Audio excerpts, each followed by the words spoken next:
அனைவருக்கும் வணக்கம். நாம் இந்த காணொளியில்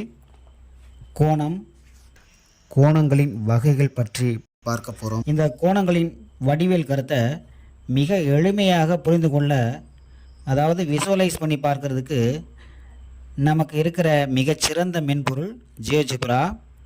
இந்த ஜியோஜிப்ராவை பயன்படுத்தி கோணங்களின் வகைகள் பற்றி பார்க்கலாம் வாங்க. அதற்கு ப்ரௌசரில் ஜியோஜிப்ரா கிளாசிக் அப்படின்னு டைப் பண்ணிக்கிறேன். இப்போ நமக்கு ஒரு பக்கம் வந்திருக்கு. இதில் ஃபஸ்ட்டு லிங்காக இருக்கக்கூடிய இந்த ஜியோஜிப்ரா கிளாசிக் அது மேலே வச்சு ஒரு கிளிக் பண்ணுறேன். இப்போ ஜியோஜிப்ரா கிளாசிக் ஆன்லைன் நமக்கு ஓப்பன் ஆயிடுச்சு. இதுதான் ஜியோஜிப்ரா கிளாசிக்கினுடைய இன்டர்ஃபேஸ். இந்த பகுதிக்கு கிராஃபிக்ஸ் வியூ அப்படின்னு பேர். இந்த கர்சர் பிளிங்க் ஆகிட்டு இருக்கக்கூடிய இந்த பகுதி அல்ஜிப்ரிக் வியூ. இதை இந்த பாருங்கள், இந்த டபுள் ஆரோவை நம்ம யூஸ் பண்ணி இதனுடைய லென்த்தை நம்ம அட்ஜஸ்ட் பண்ணிக்க முடியும். இப்போ நம்ம கோணங்களின் வகைகளை பற்றி பார்க்க இருக்கிறதுனால நமக்கு இந்த ஆக்சஸ் தேவையில்லை. ஸோ கிராஃபிக்ஸ் வியூ மேலே ஒரு ரைட் கிளிக் பண்ணுறேன். அதில் ஷோ ஆக்சஸ் அதை மேலே ஒரு கிளிக் பண்ணுறேன். இப்போ ஆக்சஸ் மறைஞ்சிருக்கிறத பார்க்க முடியுது. அதே போல் இந்த கிரிடும் நமக்கு தேவையில்லை. ஸோ மீண்டும் கிராஃபிக்ஸ் வியூ மேலே ரைட் கிளிக் பண்ணி ஷோ கிரிட் மேலே ஒரு கிளிக் பண்ணுறேன். அதற்கு கீழே உள்ள நோ கிரிட் அப்படிங்கிறத கிளிக் பண்ணுறேன். இப்போ கிரிடும் மறைஞ்சிறதை நம்மளால் பார்க்க முடியும். கோணம் வரைகிறதுக்கு ஒரு ஸ்லைடர் முறை நான் க்ரியேட் பண்ணிக்கிறேன். அதற்கு ஆக்ஷன் ஆப்ஜெக்ட் டூலை கிளிக் பண்ணிவிட்டு அதில் ஃபஸ்ட்டில் உள்ள ஸ்லைடர் அப்படிங்கிறத கிளிக் பண்ணுறேன். கிராஃபிக்ஸ் வியூவில் நமக்கு தேவையான இடத்துல ஒரு கிளிக் பண்ணுறோம். இப்போ ஸ்லைடர் பாருங்கள், நம்பர் அப்படிங்கிற நேமில் க்ரியேட் ஆகிருக்கு. ஆனால் நமக்கு ஆங்கிள்ஸ் தான் வேணும். ஸோ ஆங்கிளை நான் செலக்ட் பண்ணுறேன். அதில் பாருங்கள், இன்டர்வல் மினிமம் 0 டிகிரியிலேருந்து மேக்ஸிமம் 360 டிகிரி முடிக்க இருக்குது. நமக்கு 180 டிகிரி இருந்தாலே போதுமானது. ஸோ இந்த 360 டெலீட் பண்ணிவிட்டு 180 அப்படின்னு நம்ம மாற்றிக்கிடுவோம். இன்க்ரிமெண்ட் பார்த்திங்க அப்படின்னா நமக்கு கிரியேட் பண்ணக்கூடிய அந்த ஸ்லைடரை நம்ம மூவ் பண்ணும் பொழுது ஒன்றாக அதிகரிச்சுக்கிட்டே போகும் அல்லது ஒன்றாக குறையும். அதுதான் இந்த இன்க்ரிமெண்ட். இது நமக்கு 5 அதிகரிக்கணும் அப்படின்னா இதில் நம்ம டெலீட் பண்ணிவிட்டு 5ன்னு நம்ம போட்டுக்கலாம், அல்லது 10 அதிகரிக்கணும்னா இதில் 10ன்னு போட்டுக்கலாம். இப்போ நமக்கு 1 போதுமானது. இப்போ ஓகே அப்படிங்கிறத கிளிக் பண்ணுறேன். இப்போ பாருங்கள், நமக்கு ஆல்ஃபாங்கிற நேமில் ஸ்லைடர் க்ரியேட் ஆயிடுச்சு. இப்போ மூவ் டூலை யூஸ் பண்ணிவிட்டு இந்த ஸ்லைடரை நான் நகர்த்துன்னு பாருங்கள், நமக்கு 180 டிகிரி மேக்ஸிமமும் 0 டிகிரி மினிமம் உடைய ஒரு ஸ்லைடர் நமக்கு க்ரியேட் ஆயிடுச்சு. இப்போ கோணம் வரைகிறதுக்கு நமக்கு ஒரு கோட்டு துண்டு தேவை. அப்போ கோட்டு துண்டு வரையணும்னா லைன் டூல் போயிட்டு செக்மெண்ட் அப்படிங்கிறத செலக்ட் பண்ணுறேன். கிராஃபிக்ஸ் வியூவில் ஒரு கிளிக் பண்ணுறேன். இடது பக்கமாக மற்றும் ஒரு கிளிக் பண்ணுறேன். இப்போ ஏபி அப்படிங்கிற கோட்டு துண்டு கிடச்சிருது. இப்போ நம்ம கோணம் வரையணும்.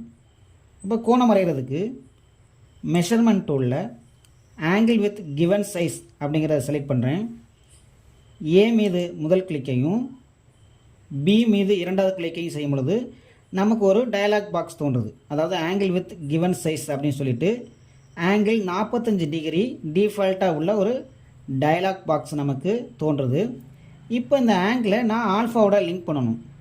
அப்போ இந்த 45 டிகிரி அப்படிங்கிறத நம்ம டெலிட் பண்ணிவிட்டு இந்த இடத்துல ஆல்ஃபா நம்ம டைப் பண்ணணும். அப்போ நமக்கு கீபோர்டு கிடைக்கல. இன்புட் பாக்ஸில் ஒரு கிளிக் பண்ணால் நமக்கு கீழே பாருங்கள், ஒரு விர்ச்சுவல் கீபோர்டு நமக்கு கிடச்சிருது. இதில் நம்பர் செலக்ட் ஆகிருக்கு. நமக்கு ஆல்ஃபா எங்கே இருக்குன்னா அந்த ஏபிசி கீழே இருக்குது. அப்போ ஏபிசியை நம்ம கிளிக் பண்ணும் பொழுது கீழே பார்த்தீங்கன்னா ஆல்ஃபா பீட்டா காமான் இருக்குது. அதை கிளிக் பண்ணுறேன். அதில் பாருங்கள் ஆல்ஃபான் இருக்குது.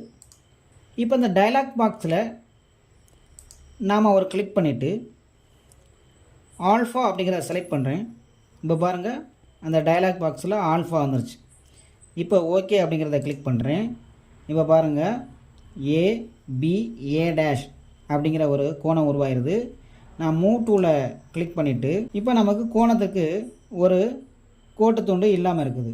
ஸோ லைன் டூல் போயிட்டு செக்மெண்ட் அப்படிங்கிறத செலக்ட் பண்ணிவிட்டு பி மீது ஒரு கிளிக்கும் ஏ டேஷ் மீது மற்றும் ஒரு கிளிக்கும் செய்யும் பொழுது நமக்கு பி ஏ டேஷ் அப்படிங்கிற கோட்டு துண்டு கிடைக்கிது. மீண்டும் மூவ் டூவில் கிளிக் பண்ணிக்கிறேன். இப்போ நம்ம ஸ்லைடரை நகர்த்தும் பொழுது நமக்கு கோணங்கள் மாறுறதை பார்க்க முடியுது. அதாவது ஸ்லைடரில் உள்ள கோணமே கீழே படத்துலையும் தெரியும். இதில் 0 டிகிரியை விட அதிகமாகவும் 90 டிகிரியை விட குறைவாகவும் இருந்தால் அது குறுங்கோணம். அப்போ நம்ம இந்த ஸ்லைடரை நகர்த்தி 90 டிகிரிக்கு குறைவாக உள்ள அந்த கோணத்தை செலக்ட் பண்ணி இதுதான் குறுங்கோணம் அப்படின்னு பார்க்க முடியும். அதே போல் 90 டிகிரியை விட அதிகமாகவும் 180 டிகிரியை விட குறைவாகவும் உள்ள கோணம் விரிகோணம். அதையும் நம்ம அந்த ஸ்லைடரை நகர்த்தி விரிகோணத்தையும் பார்க்க முடியும். அதே போல் சரியாக 180 டிகிரி உடைய கோணம் நேர்கோணம். அதையும் நம்ம ஸ்லைடரை பயன்படுத்தி பார்க்க முடியும். அதே போல் 0 டிகிரி உடைய கோணம் பூஜ்ஜிய கோணம். இப்போ நம்ம 90 டிகிரிக்கு நம்ம நகர்த்தணும். அப்போ அந்த ஸ்லைடரை 90 டிகிரிக்கு நகர்த்தும் பொழுது நமக்கு கொஞ்சம் சிரமமாக இருக்குது. அப்போ இதை நம்ம எளிமையாக்குறதுக்கு நம்ம ஒரு இன்புட் பாக்ஸு கிரியேட் பண்ண போகிறோம். அதாவது நம்ம ஆங்கிள்ஸை டைப் பண்ணோம்னா இந்த கோணம் அதுவாகவே அட்ஜஸ்ட் ஆகிற மாதிரி நாம் கிரியேட் பண்ண போகிறோம். அதற்கு ஆக்ஷன் ஆப்ஜெக்ட் டூலில் கடைசியாக இருக்கக்கூடிய இன்புட் அப்படிங்கிறத செலக்ட் பண்ணுறேன். இப்போ கிராஃபிக்ஸ் வியூ மேலே ஒரு இடத்துல கிளிக் பண்ணும் பொழுது நமக்கு இன்புட் பாக்ஸ் அப்படிங்கிற ஒரு டயலாக் பாக்ஸ் தோன்றுது. இதில் கேப்ஷன் அப்படிங்கிறதுல என்டர் ஆங்கிள் அப்படிங்கிறத டைப் பண்ணிக்கிறேன். இப்போ நம்ம இதை ஆல்ஃபாவோட லிங்க் பண்ணணும். ஸோ இந்த ட்ராப் டவுனை கிளிக் பண்ணும்போது ஆல்ஃபா 93 கிடைக்குது. இது எதுன்னு பார்த்தீங்க அப்படின்னா இங்கே பாருங்கள் ஆல்ஃபா 93 இருக்குது. இந்த ஆங்கிள் தான் இங்கே காட்டுது. ஸோ அதை நம்ம கிளிக் பண்ணுறோம். இப்போ நம்ம ஓகே பண்ணும் பொழுது எனக்கு ஒரு இன்புட் பாக்ஸ் கிடச்சிது. இந்த இன்புட் பாக்ஸ் பாருங்கள் கொஞ்சம் லென்த்தாக இருக்குது. அப்போ இதனுடைய லென்த்தை நம்ம குறைக்கிறதுக்கு இதன் மீது ஒரு ரைட் கிளிக் பண்ணுறோம், செட்டிங்ஸ் கிளிக் பண்ணுறோம், ஸ்டைல் போகிறோம். இதில் பாருங்கள் இன்புட் பாக்ஸினுடைய லென்த்து 20ன்னு இருக்குது.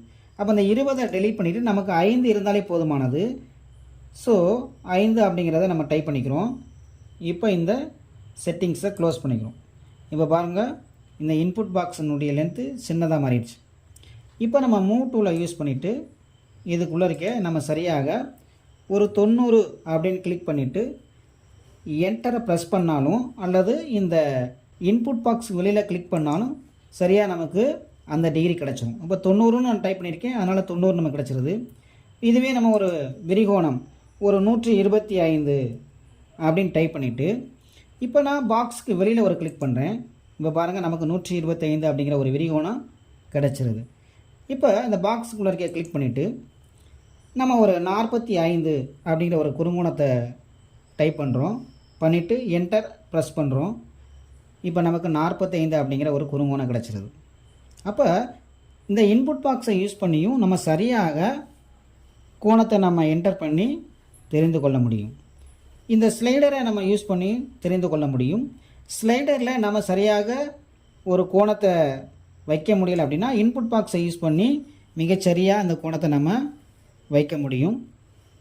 இதுவரைக்கும் நம்ம அந்த ஜியோஜிப்ரா மென்பொருளை பயன்படுத்தி ஸ்லைடரை எப்படி கிரியேட் பண்ணுறது, ஆங்கிள்ஸ் எப்படி உருவாக்குறது, அதன் வகைகளை பற்றி எப்படி தெரிந்து கொள்வது, இன்புட் பாக்ஸை பயன்படுத்தி ஆங்கிள்ஸை எப்படி நம்ம சரியாக கொண்டு வர்றது அப்படிங்கிறத பற்றி பார்த்தோம்.